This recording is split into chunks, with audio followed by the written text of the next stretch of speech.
এই আমার ছেলে ক্লিয়ার পারলাম না, শালার বেটা শালা সকালবেলা আসতে বলেছে এখনো আসলো না। ধানের ভি আমার পানি দেওয়া হয়ে গেল, তার এখনো খোঁজ নাই আসার। ক্লিয়ার আমি আর পারলাম না, কি যে করি। ওরে আজকে তো ময়ূরী সারিছে। ওরে সারিছে, আমার আব্বা তো সকালে এসে আসতে বলেছে, যাই তাড়াতাড়ি যাই। ওখানে তো আব্বা বসে আছে, আমার পাশ কাটি লুক করে চলে যেতে হবে। যাই।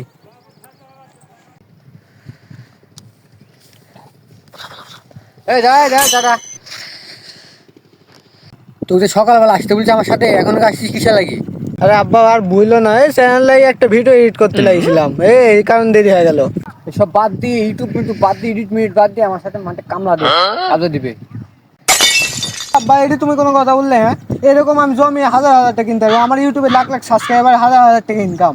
তুমি কি বলছো, পাগল হয়েছো? আমি কত বড় ইউটিউবার তুমি জানো? আব্বা সরো তো, হেঁটো, এইসব আমি কাজ টাজ করতে পারবো না, আমি বাদ চলে যাবো। এবার কি রে, আমার ছেলে তো আমার কথাই শুনে না রে, এবার কোন জ্বালাতে পড়লাম রে আল্লাহ।